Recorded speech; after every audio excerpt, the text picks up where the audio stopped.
Miss হবে না আপনার পছন্দের টিভি শো। দেখুন জি5 অ্যাপে একদম ফ্রি। দেবী সন্তোষী, নিয়ম নিয়ে আপনি অনেক কথা বলেন, কিন্তু দেবী উষ্মাকে প্রত্যেক পরিস্থিতিতে সহায়তা করছেন। উনি কাউকে বধ করতে চাইলেও আসরিক শক্তির বিনাশ করা প্রত্যেক দেবদেবীর কর্তব্য দেবী পৌলমী। আর আপনি নিশ্চয়ই জানেন যে দেবতারা যদি অসুরদের বিনাশ করেন তবে অসুরেরা স্বর্গলাভ করতে পারে। আপনার কর্তব্য হলো সুখ, শান্তি আর সন্তোষ স্থাপন করা, কিন্তু আপনার অংশ দেবী উষ্মা এত অনৈতিক কাজ কি করে করতে পারেন? কারণ ক্রোধই তার প্রধান স্বভাব। আর সাতির সঙ্গে ন্যায় বিচার করতে সত্য তো জানতেই হবে। দেবী পৌলমী, এখনো সময় আছে। যদি সাতির হত্যায় আপনার কোনো প্রকার ভূমিকা থেকে থাকে তাহলে স্বীকার করুন। আমি মহাদেবকে বলবো আপনাকে ক্ষমা করে দিতে। ক্ষমা নয়, আমার প্রসন্নতার প্রয়োজন। তাহলে দেবী উষ্মাও তো কেবল সাতির প্রসন্নতাই চাইছেন। উচিত হবে যদি আপনি সাতির জীবনে বিঘ্ন উৎপন্ন করা বন্ধ করে দেন। আমি প্রসন্ন হব যদি আমার ভক্ত প্রসন্ন থাকে।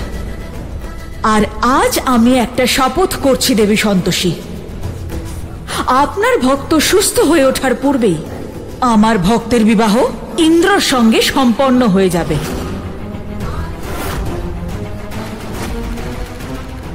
দেবী উষ্মা শুম্ভাসুরকে বধ করেছেন, এরপরে উনি যা ইচ্ছে করতে পারেন, কিন্তু প্রসন্ন কেবলমাত্র আমিই হব। এ তো কেবল ভবিষ্যতই বলতে পারে।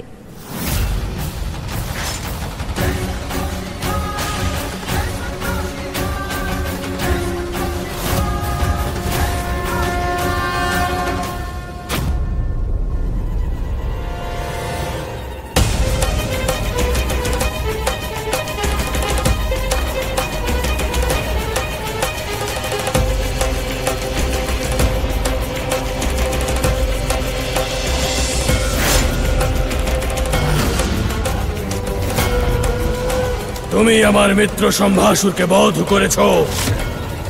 তোমার জন্য আমাদের এখান থেকে ওখানে পালিয়ে বেড়াতে হচ্ছে। এই কারণে আজ তোমাকে সমাপ্ত করে সম্পূর্ণ অসুর কুলের প্রতিশোধ নেব।